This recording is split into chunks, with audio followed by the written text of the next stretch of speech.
शांतिपूर्ण समुदाय, हम लिखते हैं ना अंग्रेजी में भी, पीसफुल कम्युनिटी।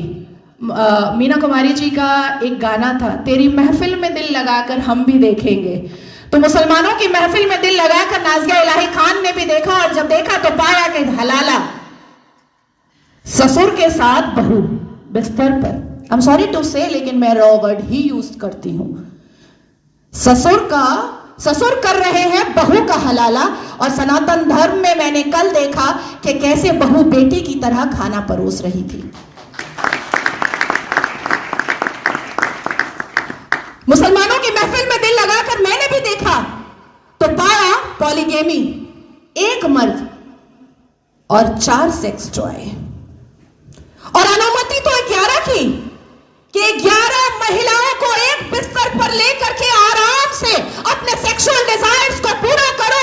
ना पिता कुछ बोलेगा, ना मां कुछ बोलेगी, ना परिवार कुछ बोलेगा, और ना ही इस्लाम के मानने वाले, इस्लाम के ठेकेदार कुछ बोलेंगे।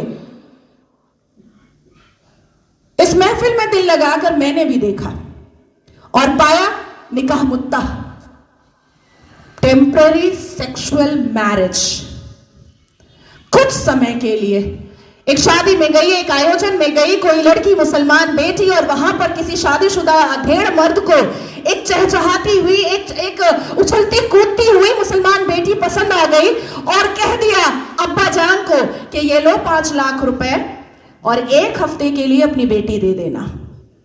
कॉन्ट्रैक्ट होता है, कॉन्ट्रैक्ट। हमने रज़ाकार के आखिरी मुखबिर असदुद्दीन अवैसी को सुना होगा कि निकाह इज अ कॉन्ट्रैक्ट मैरिज।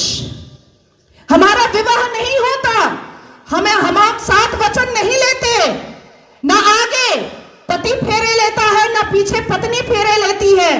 हमारा तो कॉन्ट्रैक्ट होता है, हम तो एक डील में आते हैं। ये है।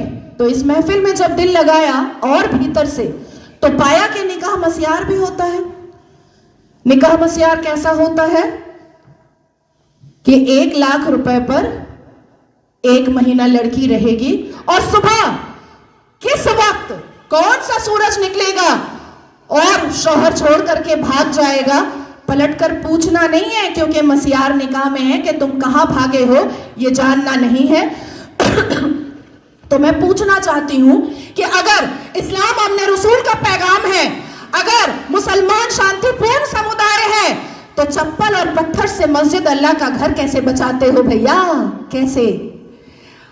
1947 से मुसलमानों ने अपने एक्टिविटी से, अपने बिहेवियर से ये लोगों को बताया है कि ये कोई अमने रसूल नहीं है, ये प्रॉफिट मोहम्मद सल्लल्लाहु अलैहि वसल्लम के फॉलोअर तो नहीं है, ये औरंगजेब के ठरकजेब हैं, ये मुगले आजम के जाहिले आजम हैं। बस इतना ही है इनका परिचय, इसके अलावा इनका परिचय कुछ भी नहीं है। शिक्षा बोलो नहीं लेंगे, इंसान बनने बोलो नहीं बनेंगे, कुछ पढ़ने बोलो नहीं पढ़ेंगे, कुछ करने बोलो नहीं करेंगे, लेकिन रेप करने बोलो तुरंत करेंगे, लव जिहाद करने बोलो तुरंत करेंगे, बम गोली बारूद फेंकने बोलो तुरंत फेंकेंगे, आतंक मचाने बोलो तुरंत मचाएंगे। आखिर क्या है इस समुदाय में, जो एक समुदाय पूरे दुनिया के सारे धर्म वालों को परेशान करके रखा है? आखिर क्या है राज उस आसमानी किताब का, उस अल कुरान का राज क्या है, जो मदरसों के अंदर छुप कर पढ़ाया जाता है, जो मजार के अंदर छुप कर करवाया जाता है, जो मस्जिदों के अंदर छुप कर सुनाया जाता है, जो घरों के अंदर तरबियत और तालीम में बताया जाता है? क्या है उसका राज? क्यों कहते हैं मुसलमान घर में अंदर ही, जब बेटी छोटी सी होती है और बच्चा छोटा सा होता है, प्रसाद नहीं खाना हराम है, आप ही चले जाते हैं सवैयां खाने।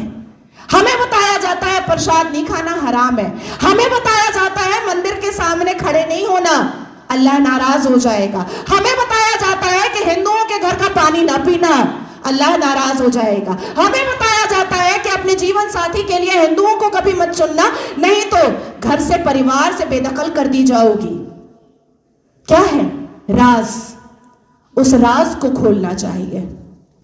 मैं जानती हूं कि सनातन धर्म के लोग जिस हिसाब से अपने रामायण, महाभारत, श्रीमद् भगवद गीता को पढ़ते हैं, उनके अंदर शांति होती है, उनके अंदर इंसानियत होती है, उनके अंदर माफी की तलबगारी होती है, मैं जानती हूं। लेकिन जिस गली जाना नहीं है उसका पता अब पूछना पड़ेगा। अपनी बेटियों को समझाना पड़ेगा कि कोई अब्दुल अच्छा नहीं है। अपनी बेटियों को बुझाना पड़ेगा कि शाहरुख खान ने गौरी खान से शादी तो की है, पर हर रेड़ी वाला, हर संतरे वाला, हर नींबू वाला, हर अचार वाला, हर पंचर वाला शाहरुख खान नहीं होता।